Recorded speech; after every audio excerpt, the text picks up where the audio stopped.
सनातन धर्म के महान सेवक किशोर कुणाल नहीं रहे। प्रशासनिक सेवा में रहते हुए किशोर कुणाल जी ने जिस तरह से सनातन धर्म की सेवा की, वैसा इतिहास ही शायद किसी नौकरशाह का रहा हो। पटना रेलवे स्टेशन पर बने करीब 300 साल पुराने महावीर मंदिर का जीर्णोद्धार सन 1983 में शहर के तत्कालीन सीनियर एसपी रहते हुए किशोर कुणाल जी ने कराया था।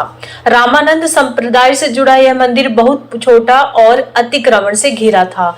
इसका आज जो भव्य और विशाल रूप है वह किशोर कुणाल जी की देन है। 30 नवंबर सन 1983 को मंदिर के नव निर्माण का शिलान्यास हुआ और 4 मार्च सन 1985 को नए मंदिर का उद्घाटन उन्हीं की देखरेख में हुआ था। दैनिक भास्कर की एक रिपोर्ट के अनुसार यह देश का पहला मंदिर है जहां 13 जून सन 1993 को दलित संत फलाहारी सूर्यवंशी दास पुजारी बने।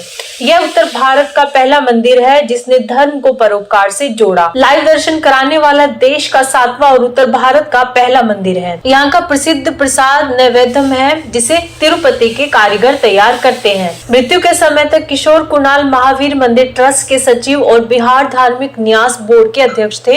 इस मंदिर के धन को परोपकार से जोड़ते हुए उन्होंने महावीर कैंसर संस्थान की स्थापना की, जो पूर्वोत्तर भारत का सबसे बड़ा कैंसर अस्पताल है। यहाँ मरीजों का उपचार बेहद कम दर पर होता है और उनके लिए भोजन की व्यवस्था निशुल्क होती है। किसी मरीज की मृत्यु हो जाने पर निशुल्क एम्बुलेंस से उनके शव को बिहार भर में कहीं भी उनके घर पहुंचाया जाता है। यह सब किशोर कुणाल जी के कारण ही संभव हो सका। किशोर कुणाल जी की एक बड़ी भूमिका राम मंदिर भूमि केस में रही है। किशोर कुणाल उस समय तीन प्रधानमंत्री वीपी सिंह, चंद्रशेखर और नरसिम्हा राव के ओएसडी अयोध्या थे। उनके पास हिंदू और मुस्लिम पक्षों ने अपना अपना साक्ष्य जमा कराया था। विश्व हिंदू परिषद की ओर से राम जन्मभूमि के प्रमाण स्वरूप केवल एक पुस्तक सहीफा-ए-चहल नसेब बहादुर शाही जमा कराई गई थी, जिसके लेखन के बारे में कहा गया था कि इसे औरंगजेब की पोती ने लिखा है, परंतु यह संदिग्ध था। उसमें लिखी बात इतनी कमजोर थी कि वह कभी भी ध्वस्त हो सकती थी। किशोर कुणाल जी ने बकायदा अपनी थीसिस अयोध्या रिविजिट में उसे सप्रमाण ध्वस्त भी किया है। फिर वह साक्ष्य कोर्ट में बाबरी के पैरोकार इस्लामी वामी इतिहासकारों के समक्ष कहां से ठहर था। किशोर कुणाल के गुरु थे द्वारका और ज्योतिष पीठ के तत्कालीन शंकराचार्य स्वरूपानंद सरस्वती जी।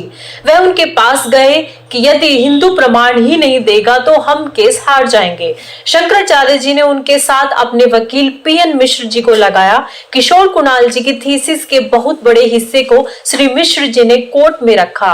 यह किशोर कुणाल जी ने अपनी थीसिस की भूमिका में कृतज्ञता के साथ लिखा है। किशोर कुणाल जी की थीसिस से ही यह साबित हुआ कि राम मंदिर का ध्वंस बाबर ने नहीं औरंगजेब ने किया था।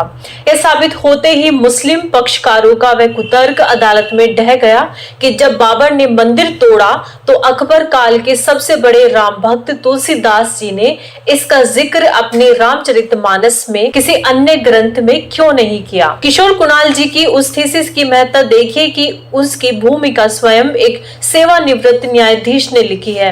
उनकी थीसिस को अदालत ने संज्ञान में लिया, जिससे उन सब प्रश्नों का उत्तर मिल गया जिसे लेकर मुस्लिम पक्ष कोर्ट के अंदर लगातार सवाल उठाते थे। मुस्लिम पक्ष के वकील राजीव धवन किशोर कुणाल की थीसिस के कारण इतने बौखला गए थे कि उन्होंने किशोर कुणाल द्वारा प्रस्तुत राम जन्मभूमि का नक्शा 17 अक्टूबर 2019 को भरी सुप्रीम कोर्ट में फाड़ दिया था। ऐसे किशोर कुणाल को भगवान मोक्ष प्रदान